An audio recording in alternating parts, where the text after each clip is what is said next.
Mayor Adams warns Marjorie Taylor Greene to be on her best behavior if she comes to Trump's indictment tomorrow.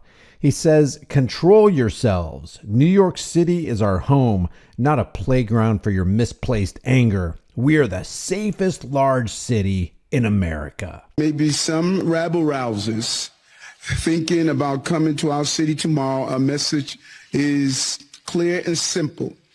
Control yourselves. New York City is our home, not a playground for your misplaced anger. We are the safest large city in America because we respect the rule of law in New York City. And although we have no specific threats, people like Marjorie Taylor Greene, who is known to spread misinformation and hate speech, she stated she's coming to town. While you're in town, be on your best behavior. As always, we will not allow violence or vandalism of any kind. And if one is caught participating in any act of violence, they will be arrested and held accountable. We just have to demonstrate that he will not take power if he does run, making sure he, under legitimate efforts of our Constitution, does not become the next president again. Welcome back to the High Impact Flicks channel. We've got more coming up for you, so stay tuned.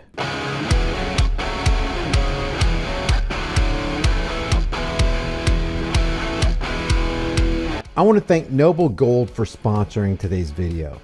Most Americans don't own sound money. Sound money is defined by the Constitution as gold and silver.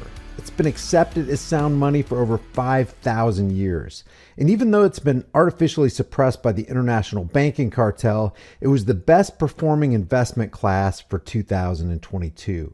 In that year, the S&P was down 20%, the Dow was down 10%, and Bitcoin was down over 65%. Gold and silver outperformed them all. Open a gold or silver IRA with Noble Gold Investments this month and get this quarter-ounce American Gold Eagle for free with every qualified IRA of $50K or more.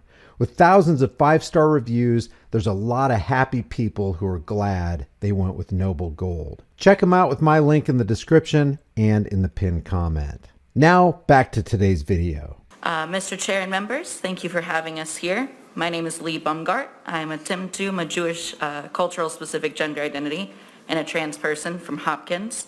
I use he, him pronouns. I'm here representing Tigers, transgender, intersex, gender, expansive, revolutionary resources and services, and I'm here in support of SF63. I came out as trans at 14, and my younger sibling Charlie came out when they were 8 years old the next year. We navigated our trans identities together. In doing so, I feel tremendously lucky that we've never needed to flee out of state for our safety. With Tigers, I've met multiple families who have. Because of this, the suicide rates for youth, like from those families, are permanently entrenched in my brain. Trans youth without support are 7.9 times more likely to attempt suicide than their non-trans peers. If you have not experienced suicide in your life, I'm very happy for you, and also sorry that you will not have knowledge of the well of strength needed to get through this in the coming years. In Minnesota, a relatively safe state, that number doesn't feel as scary. Social support has been shown to lower that statistic, so you can understand why parents would flee here. I'm Jewish. My culture and family deeply understand state persecution and the need to escape for our lives. We survived through the kindness of others, creating a refuge here. If we as a state have the ability to assuage the fears of parents and their children, why shouldn't we take that chance? If you've ever wondered what you would have done for minorities fleeing in World War II, I ask that you do that now. If you've ever said that you would have stood up then, step up now. Step up for my baby sibling. Step up for the people who have already fled here for you. Step up for the people who will be fleeing here for you. Do not let them down. Thank you for your time, and thank you for those who have met my eye today. The world obviously knows we're a joke and that we're weak. A political witch hunt is going on when we have one of the dirtiest, literally and figuratively, presidents currently sitting in office. Other countries are currently making alliances against us, but we're too busy being fed distractions. plane wherever it's going. We already know where it's going to land at. Why are we following this plane? Hello, good afternoon. Can we follow this? Did you know that over 8 different countries are changing using our currency and using yen? Did you know that? Did you know that Japan isn't going to buy oil from us anymore, but they're going to go ahead and buy it from Russia? Did you? No, you wouldn't know that because they're following a plane. They're having press conferences to let people know that they're not going to take anybody rioting, but they never did that before with the other group. But now it's important to them. Do you see how this happens? Do you see the deflections, how it happens? So just so you know, other countries are creating a pact while our country is doing this. Bozo circus. Every news station has been obsessed with Trump today and where his whereabouts are. They're following his plane. They're tracking his vehicles. As Ant said, it's almost like the O.J. Simpson Bronco chase. You know, they're just watching him go all over the place. Yeah, I'm more concerned about the fact that Japan is no longer using us for their oil. They've gone to Russia.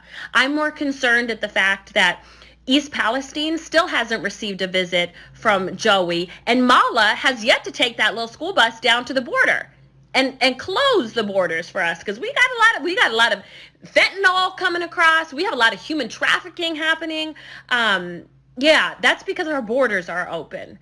So inflation is still a record high. Gasoline is super expensive, even though that's Putin's fault. But by the way, thank you, Putin, for that.